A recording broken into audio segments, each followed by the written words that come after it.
오늘 예배에 오신 여러분을 환영하고 축복합니다.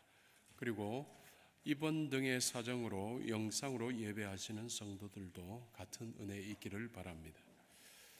명절보다도 겁난 게 마라톤 대회입니다, 여러분. 대구는 왜 이렇게 자주 마라톤 대회를 하는지 모르겠어요. 여러분, 골프는 정말 좋은 스포츠입니다. 그런데 골프가 주일날 예배 빼먹고 골프를 가면 정말 안 좋은 스포츠입니다. 이 마라톤이 정말 좋은 건데 좀 토요일날 했으면 좋겠어요. 꼭 주일날 이렇게 전역을 다 막아버리면 성도들이 아주 뺑뺑 얼마나 고생을 하는지 모르겠어요. 혹시 대구시에 강한 센 사람들이 있으면 여러분들 이야기하십시오. 주일, 왜 주일날 그런 걸 하냐고. 그래요. 하여튼 주일 어쨌든지 이 자리에 오신 여러분들 하나님께서 큰 축복하실 줄 믿습니다. 오늘 사순절 첫 번째 주일이 시작이 되었습니다. 부활절이 정해지죠. 기독교 역사에 있어서 부활절이 선정되는 기준이 있습니다.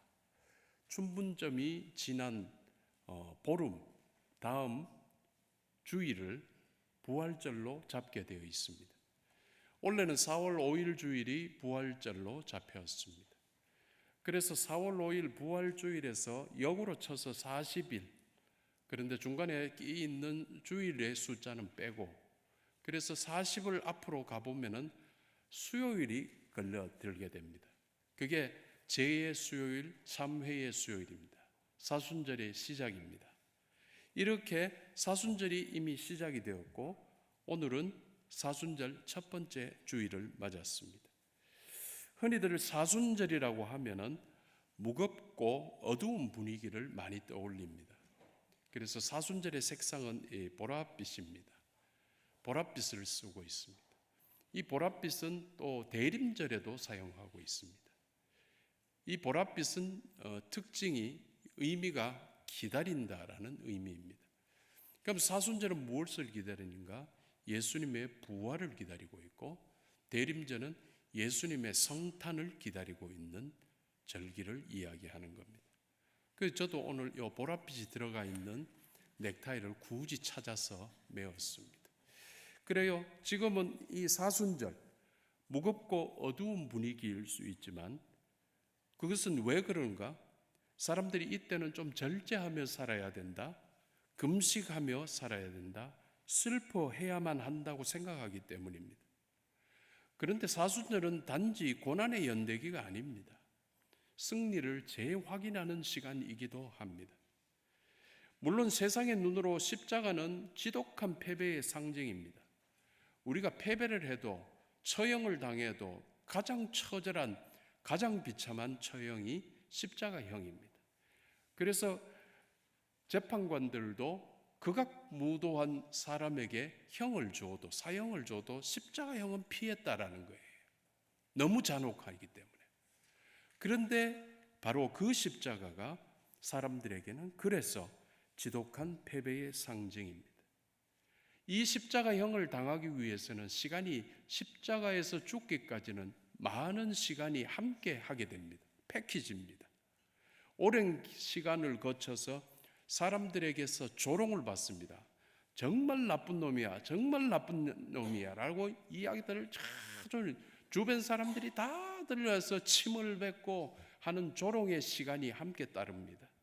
그리고 고문을 당하는 그 당사자의 수많은 비명이 나오는 시간입니다. 그리고 처참하게 죽어버리는, 그래서 끝나는 자리이어서 세상은 십자가를 패배로 생각을 하지만 믿음의 눈으로 십자가를 보면은 정반대의 광경이 또 펼쳐지게 됩니다. 그것은 하나님께서 인류의 모든 절망을 뒤집어 보신, 그러니까 반전이라고 그러죠, 여러분. 막판에 팍 바뀌어버리는 거예요. 완전히 뒤집어 보신 승리의 교차로입니다. 이 사순절에 마음껏 끝까지 추락하신 우리 예수님, 사실은 그게 믿음의 눈으로 보면 치고 올라가신 것이었습니다. 그래서 그게 누구나가 인정할 수밖에 없는 승리로 바뀌어버리는 기간이 사순절입니다.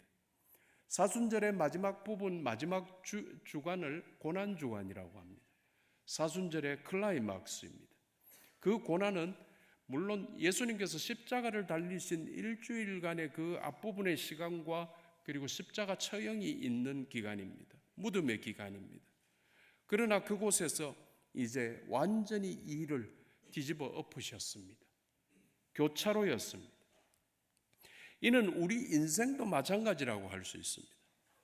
겉으로 보기에 우리 모두는 참 끝난 것 같기도 하고 무너진 것 같기도 하고 이제 더 이상 뭐 그렇게 소망이 없어 보일 수도 있겠지만 우리 하나님께서는 바로 그 지점에서 새 일을 시작하시기 때문입니다.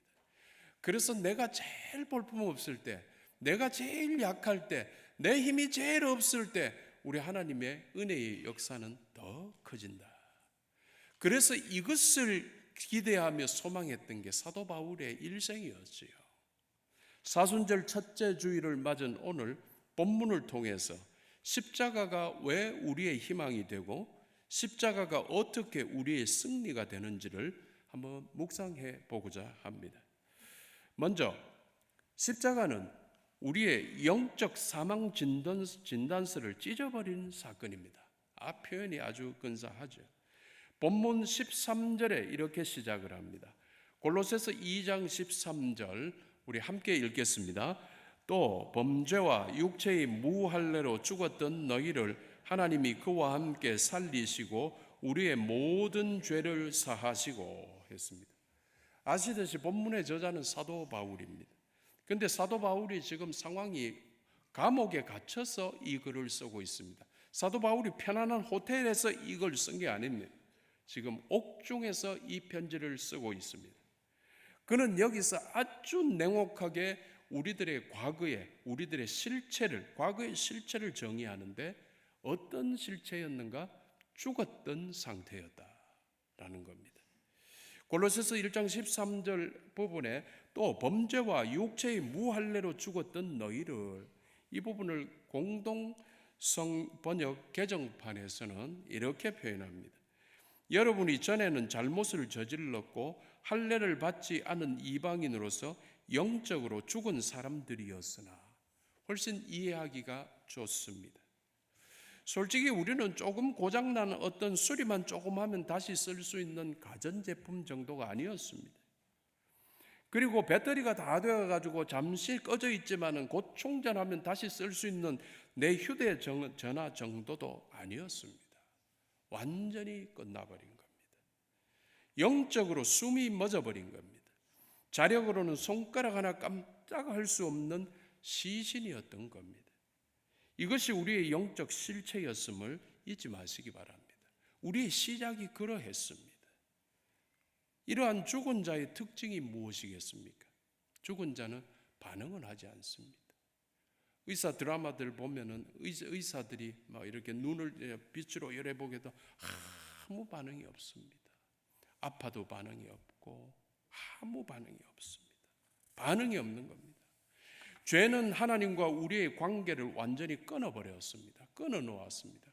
그래서 하늘의 기쁨, 그 결과 우리는 하늘의 기쁨에 대해서, 하늘의 기쁨 속에서 우리가 웃고 찬양하고 해야 되는 것을 단절시켜가지고 우리는 하늘의 기쁨에 반응하지 못하고 살았던 겁니다. 그게 바로 우리의 과거의 모습이었습니다. 그런데 오늘 성경 말씀에서 하나님께서 하신 일을 봅시다. 13절 중간절에 나오죠. 하나님이 그와 함께 살리시고 했습니다. 죽었는데 살리셨다라는 겁니다. 우리 하나님께서 우리를 예수 그리스도와 함께 다시 살리셨다는 겁니다. 그러므로 성도 여러분, 사순절은 말이죠, 내가 내 힘으로 뭔가를 옳은 사람, 바른 사람, 거룩한 사람이 되려고 애쓰는 기간은 아닙니다. 내 안에 생명 없었음을 정직하게 인정하고 우리 정말 죽었던 인생임을 인정하고 나를 살리신 그리스도의 생명을 다시 수혈받는 시간입니다. 여러분, 다시 살아나는 시간입니다.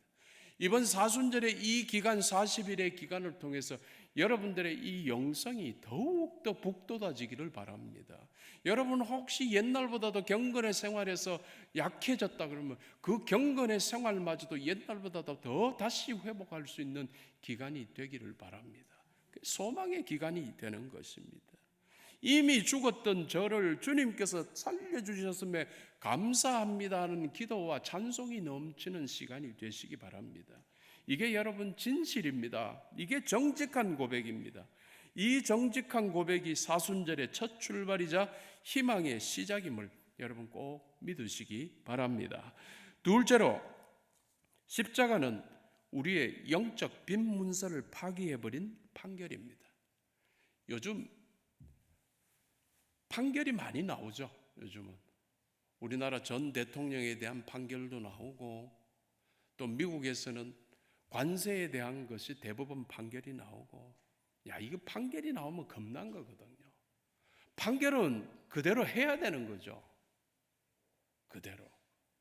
지금 이거는 십자가는 우리의 영적 빈 문서를 쫙쫙 찢어 없애버린 판결이에요. 14절에서 아주 흥미로운 표현이 나오죠. 14절 말씀 우리 함께 읽겠습니다. 우리를 거스르고 대적하는 법조문으로 쓴 증서를 지우시고 제하여 버리사 십자가에 못 박으시고 했습니다. 우리 성경에서 법조문, 개역 한글판 성경에서는 의문이라고 했습니다. 이는 채무자가 직접 쓴 차용증입니다. 데트 노트입니다. 빈 문서, 차용증입니다. 사실 우리 영혼에는 마귀가 시도 때도 없이 들이미는 빈 문서가 있었습니다. 조금만 행복할 것 같으면 빈 문서를 내어 너 빚 언제 갚을래? 계속 이렇게 괴롭히는 겁니다. 너 죄 지었잖아. 너 같은 죄인이 무슨 경건이고 예배야. 죄값을 치러야지. 계속 우리 영혼을 이렇게 추락을 시키려고 하죠.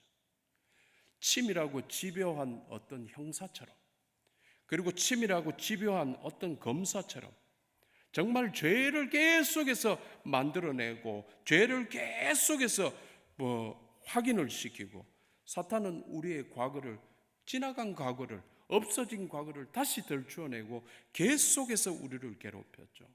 우리를 정죄의 감옥에 가두어 두어버렸습니다. 하지만 우리 하나님께서 어떻게 하셨습니까? 14절의 중간 부분이죠. 증서를 지우시고 제하여 버리사 십자가에 못 박으시고. 우리 하나님께서 재판장이신데 판결을 하시는데 뭐냐면 증서를 하나님의 방법으로 지워버리는 거예요. 여러분, 하나님이 지우시면 완전히 지워진 거죠. 그런데도 제하여 버리신다, 찢어버리시고 불태워버리시고 십자가에 못 박으시고 완전히 끝내. 여러분, 하나님은 한 번만에 다 마칠 수 있는 일로 이렇게 반복하면서 우리의 지난 과거에 대해서 묻지 않으시겠다라고 확실하게 끄으셨습니다. 빈 문서를 지우셨고 제하여 버리셨고 십자가에 못 박아 버리셨습니다. 재판관이신 우리 하나님께서 이러셨습니다. 본문이 이를 아주 분명하게 선언하고 있다는 사실, 이 말씀은 사도 바울을 통해서 쓴 편지이지만 하나님께서 우리에게 하신 말씀이, 하나님의 뜻이 이렇게 분명하다는 사실을 여러분 반드시 기억하시기 바랍니다. 여기서 우리는 구약의 한 장면을 떠올려 볼 수 있습니다.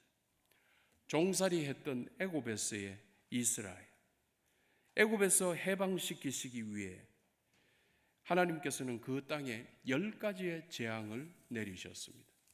피, 개구리, 이, 파리, 가축 전염병, 악성 종기, 우박, 메뚜기, 흑암, 마지막으로 애굽 땅의 모든 장자가 죽는 재앙까지였습니다.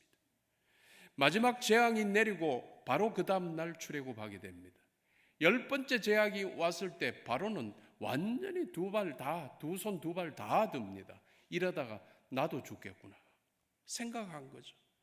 그래서 근데 그 다음 날이 바로 전부가 출애굽하게 되는데, 그러니까 출애굽 바로 전날, 곧 장자가 죽는 재앙의 날, 죽음의 사자가 애굽을 덮쳤습니다.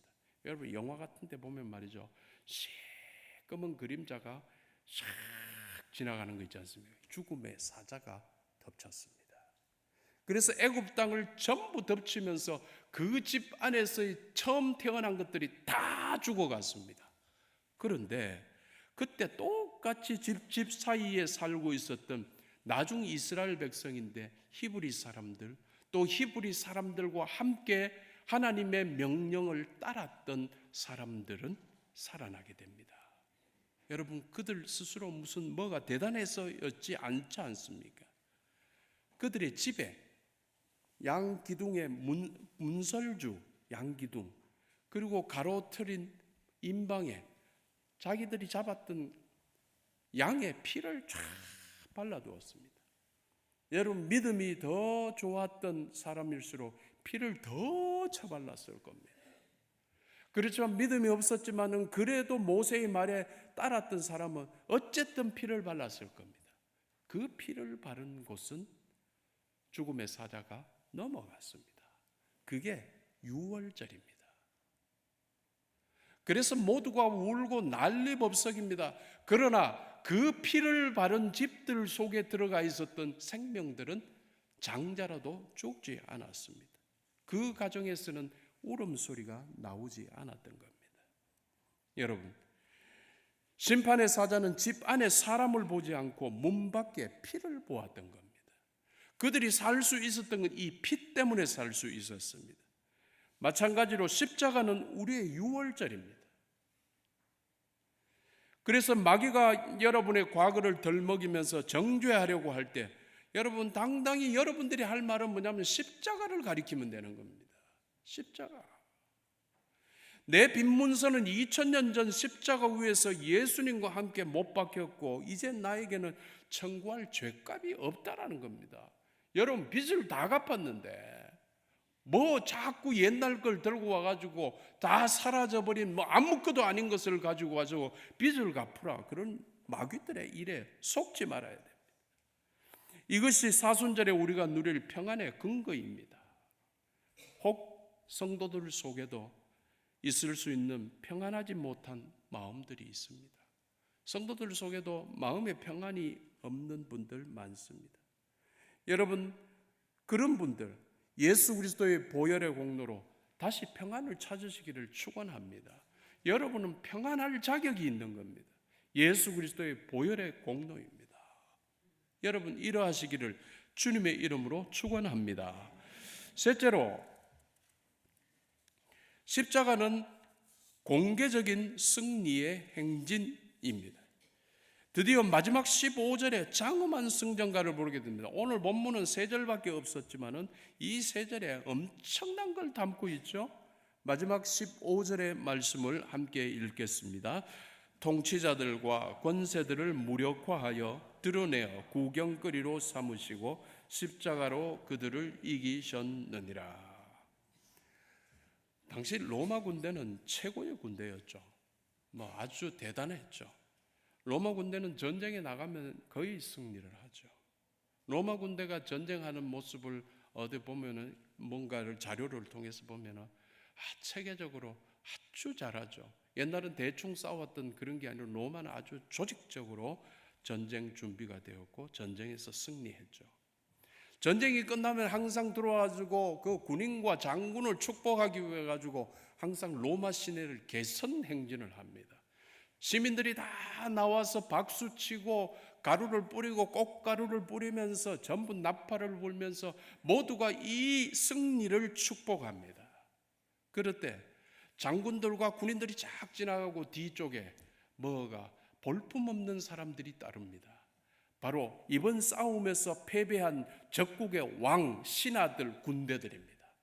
그 사람들이 발과 손에 전부가 이 쇠고랑들을 차고서 아주 비참하게 때 묻은 얼굴로 완전히 헝클어진 머리로서 그렇게 뒤따라 걷고 있습니다. 초라하기 그지없습니다. 이것은 뭐냐 하면은 그들을 무력한 모습을 보이면서 온 시민들에게서 축복받기 위함이었습니다. 로마 군대 앞에서는 꼼짝할 수 없었던 그들의 무력함을 폭로하고 로마 제국의 힘을 더 높이고자 했던 것입니다. 그런데 십자가가 바로 그런 현장이었습니다. 마귀와 마귀에 속한 악한 권세들은 십자가가 예수가 죽는 자리로 알았습니다. 이거는 끝나는 자리로 알았습니다. 드디어 이겼다라고 생각했습니다. 예수는 하나님이신데, 예수는 하나님의 아들인데, 예수를 우리가 정말 꾀를 내고 작정을 하고 모두가 힘을 합쳐가지고 했더니만 정말 예수를 십자가에 달아서 죽였다, 우리가 이겼다라고 하고 있었던 겁니다. 마귀는. 그러나 하나님께서는 이 십자가를 통해서 마귀의 가장 강력한 무기인 죽음을 깨어버립니다. 죽음은 끝이었죠. 그런데 예수님은 죽으셨다가 살아나 버리셨습니다. 저와 여러분도 예수님 따라서 죽었다가 살아나게 될 겁니다. 그러니까 마귀가 가질 수 있는 이 최고의 무기인 죽음이 이제 예수와 성도들에게는 의미가 없어져 버렸다는 겁니다. 사탄을 구경거리, 조롱거리로 만들어버리신 하나님의 놀라운 승리의 장면이었습니다. 여러분, 사무엘상 17장은 정말 감격스럽습니다. 정말 드라마틱한 장면이 등장합니다. 소년 다윗 10대, 어린 10대의 그 작은, 그리고 이 소년이 아주 어리고 귀엽고 예쁘게 생기고 해서 보니까 호리호리하고 작았을 것 같습니다. 그 작은 애가 집채만한 거구 골리앗과 싸움의 자리였습니다. 그런데 여러분 아시죠? 소년 다윗이 골리앗 집채만한 거구를 쓰러뜨렸습니다. 무엇으로 싸움을 마무리? 옛날에는 적장에 머리를 베버려야 끝이 나는 겁니다. 그래서 머리를 들고 오는 겁니다. 머리를 들고 왕에게 와서 왕이여, 골리앗의 머리입니다 라고 했을 때 전쟁이 끝이 나는 겁니다. 물맷돌 들고 나갔던 다윗이 칼이 어디 있습니까? 물맷돌로 목을 자를 수가 없습니다. 자기 칼이 없었기 때문에 조금 전까지 골리앗이 들고 자랑하던 그 무거운 칼을 그 다윗이 빼들어서 골리앗의 머리를 베어버렸습니다. 어린 소년이 들기에 힘들었을 수도 있는 무거움이었습니다. 그리고 그 무기를, 골리앗은 최고의 무기로 만들기 위해서 정말 잘 갈았을 겁니다. 정말 날카로웠을 겁니다. 영차 들고 난 다음에, 그러니까 그게 얼마나 무거운 칼이 그렇게 잘 들게 날카롭게 돼 있으니까 떨어지는 순간 그 두꺼웠을 수 있는 골리앗의 목도 싹 툭 잘라버려요. 여러분, 다윗이 골리앗을 제압했던 것은 어쩌다가 이긴 게 아니고 아주 완벽하게 제압해버린 것이었습니다. 거침없는 믿음의 행보, 우리 하나님께서 얼마나 기쁘게 영광 받으시며 보시고 계셨을까요? 다윗의 이 행동은 예수님의 사역을 미리 보여주는 예표가 되었습니다. 그래서 다윗은 예수 그리스도의 예표입니다. 이처럼 우리 예수님께서도 사탄이 휘두르던 죽음과 십자가라는 칼, 그들은, 사탄은 이 십자가를 최고의 무기로 생각했고, 그리고 더 나아가 죽음은 이제 아무도 덤빌 수 없는 무기였던 겁니다. 그런데 이 십자가, 이 죽음을 뺏어서 가지고 사탄의 머리를 박살을 내버렸던 겁니다. 여러분 놀랍지 않습니까? 너무 재밌지 않습니까? 너무 통쾌하지 않습니까? 여러분 15절의 말씀 앞부분이죠. 통치자들과 권세자들을 무력화했다. 이 부분을 개역 한글판 옛 성경에서는 이렇게 합니다. 통치자들과 권세들을 무장해제하여. 전부가 다 끝이 내는 겁니다.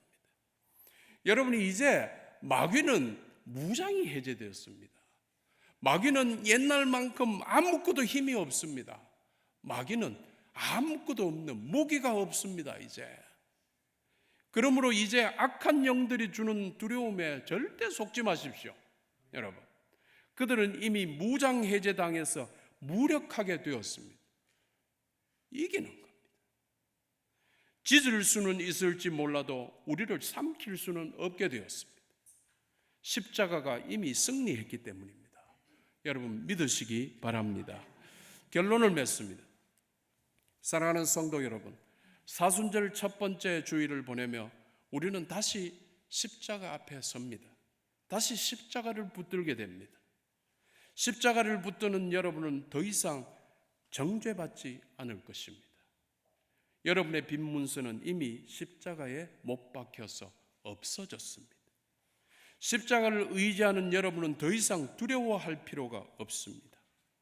주님께서 십자가로 이미 승리하셨기 때문입니다. 십자가를 따라가는 여러분은 이제 다시 일어설 수 있을 겁니다. 죽었던 여러분을 주님과 함께 살리셨기 때문입니다. 여러분 꼭 기억하십시오. 아시지요? 광야에서 불뱀에 물려 죽어가던 자들 어떻게 살았습니까? 장대 위에 세워진 놋뱀을 쳐다보는 자는 모두가 살았습니다. 오늘 여러분을 누르고 있는 삶의 무게가 뭡니까? 혹 죄책감입니까? 두려움입니까? 패배감입니까? 여러분 그 어떤 것일지라도 고개 들어서 십자가를 쳐다보십시오. 놀랍게 여러분의 모든 것을 해결하실 겁니다. 십자가에 여러분의 희망이 있고 십자가에 여러분의 승리가 있는 겁니다. 이 사순절 기간 십자가의 능력이 여러분의 가정과 여러분의 일터와 여러분의 심령 위에 충만하게 되어서 여러분 희망차게 승리하시는 여러분들 되시기를 주님의 이름으로 축원합니다. 기도하겠습니다.